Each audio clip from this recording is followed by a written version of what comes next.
सबसे पहले तो मैं आप तमाम मीडिया के बंधुओं को धन्यवाद देना चाहता हूं कि मेरे आमंत्रण पर आप यहां आए और हमको पार्टी की बात और हमारी अपनी बात रखने का मौका दिया। बहुत बहुत धन्यवाद, आपको आभार। उद्देश्य क्या है सर आज की पत्रवार्ता का? प्रेस वार्ता का आप जान ही रहे हैं कि चुनाव के मैदान 140 बेगूसराय विधानसभा के उम्मीदवार हैं और जब हमको टिकट मिला था तो शॉर्ट नोटिस में बहुत सारे पत्रकार बंधुओं को मैंने नहीं बुलाया था। एक प्रयास मेरा यह है कि सारे लोगों को मैं बुलाऊं और क्षेत्र में मैं लगातार तब से काम कर रहा हूं, लेकिन उस रूप में हमको नहीं लगता कि आप लोगों का सहयोग हो न हो कि मेरा ही कोई दोष रहा हो, लेकिन उस रूप में सहयोग नहीं मिल रहा है तो हमको लगा कि आप लोगों को बुलाकर और जो मैं काम कर रहा हूं लोगों के बीच में जनसंपर्क कर रहा हूं लोगों से, उसको आपके माध्यम से रखूं। आज आप जनसुराज के प्रत्याशी हैं बेगूसराय विधानसभा क्षेत्र से। इससे पहले आपका राजनीतिक जीवन क्या रहा है?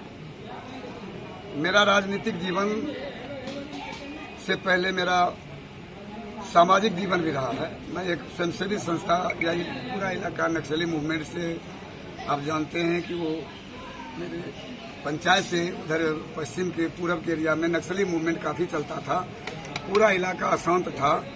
उसी दरमियान हम लोगों ने सारे वर्ग के लोगों ने मिलकर एक संगठन बनाया और वहां से मेरा सामाजिक जीवन शुरू हुआ, चूंकि तब तक हम पॉलिटिक्स में नहीं आए थे। और मेरा राजनीतिक जीवन का जहां तक सवाल है तो पहली बार मैं चुनाव लड़ा, पैक्स का अध्यक्ष बना 92-93 में एक बार, पुनः दूसरी बार मैं पैक्स का अध्यक्ष बना, 2 टर्म में लगातार पैक्स का अध्यक्ष बना और पैक्स के अध्यक्ष के रूप में मेरा कार्यकाल ठीक ठाक रहा। और उस ऐसा समय था जब खाद की किल्लत भी रहती थी, तब भी हम प्रयास करते थे, किसानों को खाद उपलब्ध कराते थे और कभी कोई दिक्कत नहीं होती। पैक्स के अध्यक्ष के रूप में मेरी ये पहली पारी थी। इस बार कैसा कैंपेन चल रहा है सर? पूरा आपने बताया तो मैं पूरे अपने पॉलिटिकल करियर के बारे में बता दूं जी। पुनः मैं 2001 में मुखिया बना और 2001 में जब मैं मुखिया बना तो मेरा कार्यकाल 5 वर्षों के बाद फिर चेंज हुआ और लोगों का यह प्रयास था कि नहीं आपका कार्यकाल हम 5 साल देख रहे हैं, इसलिए प्रतिनिधित्व आपका रहे, आपकी मैडम मुखिया रहे, लेकिन प्रतिनिधि के रूप में तो आपका लोगों का सहयोग करना चाहिए। और तब बाध्य करके लोगों ने हमको कहा नहीं, पंचायत समिति का सदस्य भी आपको रहना होगा और मैंने मेरी श्रीमती जी ने मुखिया का पद संभाला और मैं पंचायत समिति का सदस्य बना। तब से लगातार 4 बार पति पत्नी पंचायत के मुखिया रहे और एक बार पुनः जो हम लोगों का संगठन है फिशरमैन कोऑपरेटिव सोसाइटी, उसके अध्यक्ष रहे। बेगूसराय विधानसभा में सर इंडिया गठबंधन और एनडीए गठबंधन के जो प्रत्याशी हैं एक बार विधायक रह चुके हैं, तो उनको किस रूप में देखते हैं? क्या काम नहीं हो पाया जो आप करेंगे? देखिए, चुनाव के समय ये दोनों प्रत्याशी, एक बार जो पूर्व में रही हैं अमिताभ भूषण जी और दूसरे जो निवर्तमान हैं कुंदन कुमार सिंह जी, तो दोनों के द्वारा जो किए गए कार्य हैं, मेरा स्पष्ट कहना है कि जब लोग मत देते हैं तो उनकी अपेक्षा रहती है कि हर वर्ग के लोगों के लिए काम किया जाए, लेकिन ये दोनों पूर्व और निवर्तमान दोनों मत तो लेते हैं मोदी जी के नाम पर, नीतीश जी के नाम पर, लालू जी के नाम पर, यानी जो निचले समुदाय के गरीब गुरबा के प्रतिनिधि हैं उनके नाम पर वोट तो लेते हैं, लेकिन चुनाव जीतने के बाद ये चिन्हित लोगों के लिए काम करते हैं। स्पष्ट मैं कर दूं कि ये चुने हुए लोगों के लिए काम करते हैं। होना यह चाहिए कि प्रतिनिधि बन जाने के बाद सबके लिए काम करना चाहिए। इन्होंने पक्षपात किया लोगों के साथ और खास करके गरीब गुरबों के साथ, जो हमारे माइनॉरिटी के भाई इनके साथ पक्षपात किया है। इसलिए हमको लगा कि नहीं, बेगूसराय विधानसभा की अगर उम्मीदवारी हमको मिलती है तो जिन दबे कुचले अल्पसंख्यक पीड़ितों को अपमानित किया जाता रहा, उसके प्रतिनिधि के रूप में हम मैदान में हैं। कल मोदी जी आए थे, कुंदन जी का हाथ पकड़ के एकदम पूरा मजबूत कर दिए, क्या लगता है मोदी जी? आप स्वयं सोच सकते हैं, हम लंबे समय से इस क्षेत्र में हैं। 1 या 2 कार्यक्रम हुआ करते थे पूरे बिहार के अंतर्गत, पूरे बिहार में कहीं प्रधानमंत्री का 1 या 2 कार्यक्रम हुआ था। मैंने देखा था एक बार नरसिंहा राव जी आए तो सिर्फ गांधी मैदान में, और वहीं से पूरे बिहार के लिए मैसेज दिए थे। आप स्वयं सोच सकते हैं कितने कमजोर कुंदन सिंह हैं और कितने कमजोर प्रधानमंत्री हैं कि एक विधायक को जिताने के लिए प्रधानमंत्री को उनका हाथ पकड़ना पड़ता है। सोच सकते हैं। क्या प्रत्याशी के समर्थन में प्रधानमंत्री का आना गलत है? गलत नहीं, मैं यह नहीं कह रहा हूँ गलत है। यह दर्शाता है कि आपके प्रत्याशी ने काम नहीं किया विधायक के रूप में, तो प्रधानमंत्री के रूप में आप लोगों को ये बताना चाहते हैं कि हम इनके साथ हैं। इस संदर्भ में मैं एक बात और स्पष्ट कर दूं, प्रचार में वो दे रहे हैं, प्रचार में वो भारत सरकार की योजनाओं की चर्चा करते हैं, प्रचार में वो देते हैं बिहार सरकार की योजनाओं की चर्चा, लेकिन उनको बताना चाहिए। मैं आपको भी बता रहा हूँ, आने वाले दिनों में मैं जनता को भी बताऊंगा, विधायक को अपने कार्यकाल के बारे में बताना चाहिए, अपने द्वारा किए गए कार्यकाल के कार्यों के बारे में बताना चाहिए। जो वो नहीं करते, तभी आवश्यकता हुई प्रधानमंत्री जी का कि एक विधायक का हाथ पकड़ के बता दें। अभी तो घरे घर जाकर अपना रिपोर्ट कार्ड दे रहे हैं। कौन रिपोर्ट कार्ड दे रहे हैं? वर्तमान विधायक। तो सबसे बड़ा रिपोर्ट कार्ड किसके पास है? सबसे बड़ा रिपोर्ट कार्ड जनता के पास है। आपकी क्या प्राथमिकता होगी? मेरी प्राथमिकता कई प्रकार की है जी। ग्रामीण क्षेत्रों के लिए अलग है और शहरी क्षेत्रों के अलग है, और कुछ प्राथमिकताएं ऐसी हैं जो ग्रामीण क्षेत्रों के लिए भी हैं और वही प्राथमिकताएं शहरी क्षेत्र की। सुरेंद्र साहनी का क्या घोषणा पत्र जारी हो चुका है? घोषणा का तो जो दल का हमारा एजेंडा है, जनस्वराज का जो एजेंडा है, हमारे प्रणेता जो प्रशांत किशोर जी ने 5 जनस्वराज की सरकार आएगी तो इन 5 चीजों पर हम काम करेंगे, लाभ मिलेगा। वही जो एजेंडा जनस्वराज का, वही एजेंडा सुरेंद्र साहनी का है। क्या आपके प्रचार में प्रशांत किशोर जी आ रहे हैं? मैं बता दूं, इसकी सूचना तो मैं लास्ट में देता, लेकिन मैं बता दूं 1 से 3 के बीच में वो आ रहे हैं, लेकिन पूरे बिहार का भ्रमण उनको करना है। तो सभा तो पहले भी संपूर्ण बिहार का वो कर चुके हैं बदलाव सभा के माध्यम से। अब जो आएंगे वो पदयात्रा के क्रम में, ताकि अधिक से अधिक विधानसभाओं का वो देख सके, और इस रूप में सभा के आपको अगर जनता मत से लाती है तो आप बेगूसराय अपने विधानसभा के लिए क्या क्या कमी है जो उसको करिएगा? मैं स्पष्ट कर दूं, मैंने कहा है कि मेरी प्राथमिकता ग्रामीण क्षेत्रों के लिए अलग है और शहरी क्षेत्रों के लिए अलग है, और फिर ज्वाइंट रूप से भी हमारी कुछ प्राथमिकता जिस पर मैं काम करूंगा। एक चीज जानना चाहते हैं सुरेंद्र जी। मैं बता दूं, समय में स्पष्ट कर दूं पहले, फिर आप बताएंगे। तो प्राथमिकताएं जो है, जो भी योजनाएं बिहार सरकार के द्वारा या केंद्र सरकार के द्वारा जो भी योजनाएं ग्रामीण क्षेत्र में आती हैं, तो भले सरकारी स्तर पर यह माना जाता हो कि ये सारी योजनाएं ग्रामीणों के बीच में चल रही हैं, लेकिन वास्तविकता यह है कि धरातल पर उन योजनाओं का इम्प्लीमेंटेशन नहीं होता है और योजनाएं धरी की धरी रह जाती है। मैं 2-3 बातें कहना चाहता हूं। ग्रामीण क्षेत्रों में कार्ड की एक समस्या, राशन कार्ड की समस्या, और ये घोषणा तो करते हैं कि हम सबको राशन कार्ड दिए हुए हैं, 5 किलो अनाज दे रहे हैं। हमारे नेता ने बोला 5 किलो की जगह पर 4 किलो मिला, सही वही 4 किलो ही मिल रहे हैं। लेकिन मिलना चाहिए उन गरीबों को, उन पिछड़ों को जो आर्थिक रूप से कमजोर हैं। मैं जाति की बात नहीं करना चाहता, उन सारे लोगों को मिल जाना चाहिए जो उसकी पात्रता रख रहे हों। लेकिन जो गरीब हैं वो राशन कार्ड से वंचित हैं, और वैसे भी लोग राशन कार्ड का लाभ उठा रहे हैं जिनको राशन कार्ड नहीं मिलना चाहिए, जिनके यहाँ 200 मन गल्ला आता है, वो जाते हैं बोरा लेके राशन कार्ड। मेरी प्राथमिकता ग्रामीण क्षेत्रों के लिए, मेरी प्राथमिकता यह होगी जो गरीबों के लिए एक बड़ी योजना है, लेकिन उसको इम्प्लीमेंट उस रूप में नहीं किया जा रहा है। तो मैं चाहूंगा कि पात्रता रखने वाले हर गरीब को, चाहे वो किसी भी समुदाय का, किसी भी वर्ग का हो, हर गरीब को राशन कार्ड निश्चित रूप से मिले। सर, एक सबसे बड़ी मांग जो बेगूसराय में रही है जनता की कि नीमा चंदपुरा को प्रखंड बनाया जाए। कोई भी पार्टी, कोई भी नेता इसको अपने घोषणा पत्र में जारी नहीं कर रहे हैं। क्या आपकी प्राथमिकता ये हो सकती है? अच्छा है कि आपने प्रश्न पहले कर दिया तो मैं जवाब दे दूं। मेरे आज की वार्ता का एजेंडा है, जब मैं ग्राम पंचायत का मुखिया था 2001 से 6, तो उस दरमियान ऐसी व्यवस्था थी कि ग्राम पंचायत से पास करिए ग्राम सभा की, आम सभा से, तब आम सभा थी, ग्राम सभा बाद में हुई।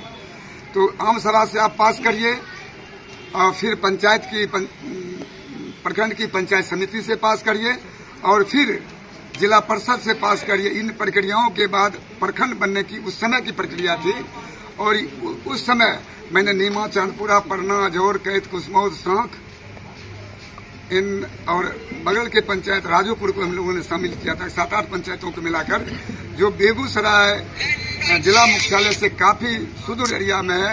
इन 5 पंचायतों को मिलाकर प्रखंड का दर्जा दिया जाए। मैंने इस पर काम तब किया था जब मैं पंचायत का मुखिया था, लेकिन पॉलिटिकल कारण से जो भी हमारे नेता, जो भी हमारे विधायक इस क्षेत्र से चुनाव जीतते रहे, पता नहीं किस कारण से इस सुदूर इलाके में यह प्राथमिकता हमेशा डाउन होती रही और इस पर कोई ध्यान नहीं दिया गया। तो ये मेरे एजेंडे में, मेरे दल का जो एजेंडा है उससे अलग मेरे एजेंडे में ये प्रमुखता से रहेगा। रोजगार के लिए क्या करेंगे? सबसे बड़ी समस्या है। जो अब तक का सफर है उसमें आप अपने आप को बेगूसराय में कहाँ आते हैं? देखिए, जनसुराज का जो सफर है, जब प्रशांत जी ने इसकी पदयात्रा की शुरुआत की थी 5-10 लोगों के साथ, तो पॉलिटिकल पार्टी के नेता या आम जो विभिन्न दलों के समर्थक थे हंस रहे थे इससे क्या होने वाला है। और आज प्रशांत एक आंदोलन बन चुका है। जनसुराज पार्टी उसी आंदोलन की एक उपज है। तो आप कहने की आवश्यकता नहीं। आज पूरे बिहार में घर घर में आप कहीं निकलें, पहले लोग यह मानते थे कि जो कंसस लोग हैं, जो पढ़े लिखे लोग हैं, वही मानते कि जनसुराज क्या है।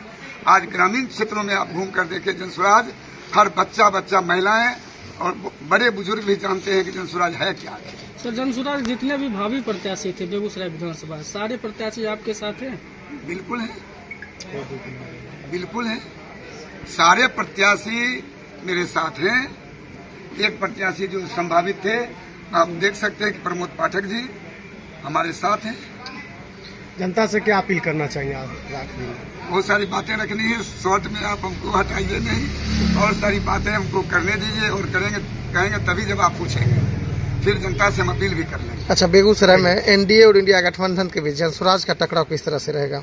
देखिए, स्पष्ट मैं कह दूं कि लोगों ने शुरू में कहा था कि जनसुराज बी टीम है बीजेपी की।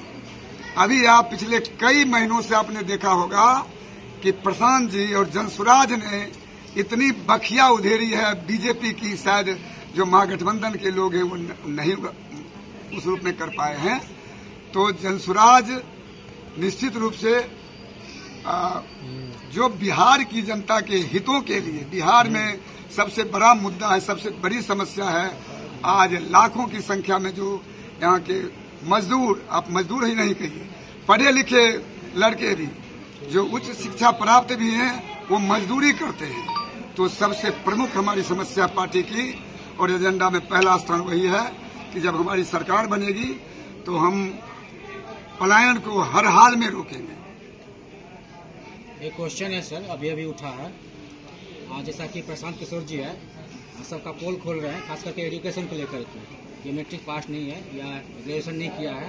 और अभी 2-3 दिन पहले एक इंटरव्यू आई है, उसमें एक एंकर ने उनसे पूछा कि आपने सबका तो पोल खोल दिया, आप ये बताइए कि आपकी डिग्री क्या है, आपने मैट्रिक कब किया? वो इंटरव्यू छोड़ के चले गए सर। इसमें क्या आप लोग का क्या स्टैंड है सर? देखिए, हमारे नेता किस परिस्थिति में इंटरव्यू छोड़े उसकी हमको विस्तृत जानकारी नहीं है, इसलिए उस संदर्भ में मेरा कुछ कहना उचित नहीं है। आप क्या कहना चाहेंगे?